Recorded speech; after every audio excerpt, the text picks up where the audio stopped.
Bonjour et bienvenue. Aujourd'hui, on va s'attaquer à une force qui est partout autour de nous, qui alimente tout notre monde moderne, mais qui reste complètement invisible. La tension électrique. Pensez-y comme à une sorte de pression, la force qui pousse l'électricité à se mettre en mouvement. Allez, on plonge dedans.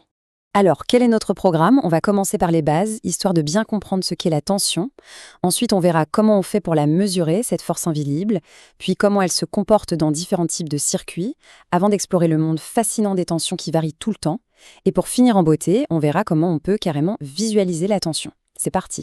Première étape donc, les fondations. Parce qu'avant même de parler de tension, il y a un concept absolument essentiel à maîtriser, celui de potentiel électrique. Le potentiel électrique. Imaginez une montagne. Le potentiel électrique, c'est un peu comme l'altitude en un point bien précis. C'est une valeur en volts qui nous dit l'état électrique de ce point unique dans un circuit. C'est tout. Et pour bien se représenter ça, rien de mieux qu'une bonne vieille analogie. L'analogie hydraulique, c'est génial pour ça. La pression de l'eau dans un tuyau, c'est notre potentiel électrique.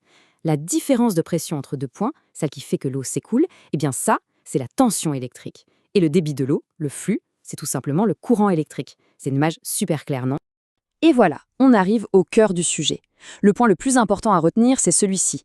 La tension, ce n'est pas une valeur en un point. C'est toujours une comparaison, une différence de potentiel entre un point A et un point B. C'est cette différence, ce dénivelé électrique, qui va forcer les électrons à bouger. Et la conséquence directe de tout ça, la voilà. C'est une règle d'or, une loi de la nature. Tout comme l'eau s'écoule toujours du haut vers le bas, le courant électrique, lui, circule toujours du point où le potentiel est le plus élevé vers le point où il est le plus faible. C'est aussi simple que ça. Bon, c'est bien joli toute cette théorie, mais concrètement, comment on fait pour mesurer cette force invisible? Eh bien, on sort l'outil indispensable de l'électricien pour ça, le voltmètre. Passons à la pratique. Voilà notre appareil. Le voltmètre, donc, ça sert à mesurer la tension. Et attention, il y a un point crucial à connaître pour ne jamais faire d'erreur de montage. Un voltmètre, ça se branche toujours en parallèle, c'est-à-dire en dérivation, de part et d'autre de l'élément que l'on veut mesurer. Alors, si on utilise un voltmètre un peu ancien, un modèle analogique avec une aiguille, on ne lit pas la valeur directement. Pas de panique, il suffit d'utiliser cette petite formule. La tension U est égale au calibre qu'on a sélectionné, multiplié par la position de l'aiguille, et on divise le tout par le nombre total de graduations de l'échelle. Allez, un petit exemple pour que ce soit bien clair. Disons qu'on sélectionne le calibre 10 volts. L'aiguille, elle, vient se positionner sur la graduation 68, et on voit que notre échelle va jusqu'à 100.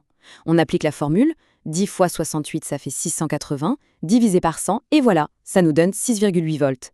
C'est juste une petite méthode à suivre. Ok, maintenant qu'on sait ce qu'est la tension et comment la mesurer, il faut voir comment elle se comporte à l'intérieur d'un circuit. Parce que selon la façon dont les composants sont branchés, les règles du jeu changent complètement. En gros, il y a deux grandes manières de monter un circuit. En série, c'est simple, tout est à la queue leu-leu, comme des perles sur un collier. Le courant n'a qu'une seule route possible. En parallèle, par contre, on crée plusieurs chemins, plusieurs branches. Le courant arrive à un carrefour et il se divise. Alors dans un circuit en série, la règle est super intuitive. C'est la loi d'additivité. En fait, la tension totale qui est fournie par le générateur, elle va se partager, se répartir entre chaque composant. Si on additionne la tension de chaque composant, on retrouve la tension totale. Logique. Et en parallèle, eh bien c'est tout le contraire. Ici, c'est la loi d'unicité. C'est encore plus simple, la tension est exactement la même pour chaque branche.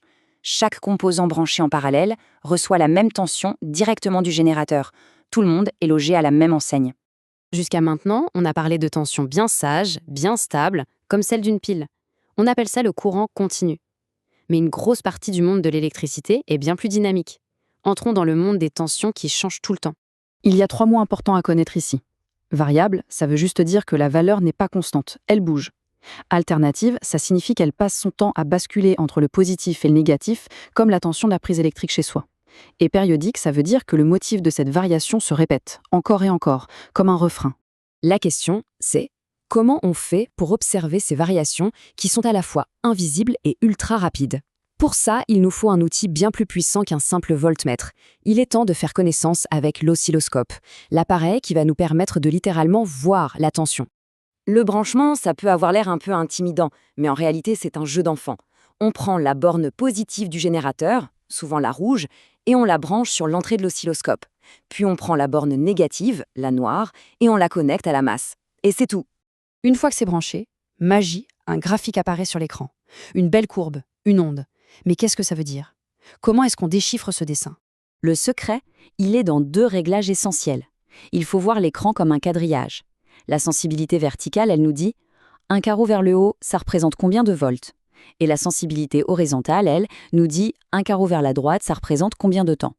Une fois qu'on a ça, on a la clé pour tout lire.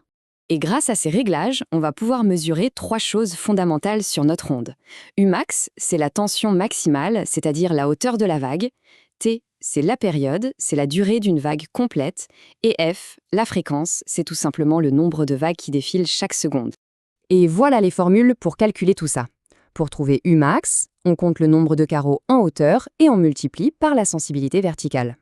C'est pareil pour la période T, mais avec les carreaux en largeur. La fréquence, c'est juste 1 divisé par la période. Et enfin, la tension efficace, ou UF, c'est en quelque sorte la valeur utile de la tension. D'ailleurs, c'est cette valeur qu'un voltmètre classique afficherait. On est parti de là, d'une simple mesure, un chiffre fixe, 6,8 volts, un instantané, un seul point figé dans le temps. Et on termine notre voyage ici, avec la capacité de voir la forme complète, vivante et dynamique de cette même tension. Et ça ouvre une question absolument fascinante. Maintenant qu'on peut la voir, qu'on peut la sculpter, comment est-ce que ces différentes formes, sinusoïdales, carrées, en dents de scie, comment est-ce qu'elles alimentent et contrôlent toute la technologie complexe qui nous entoure? La réponse, elle est absolument partout.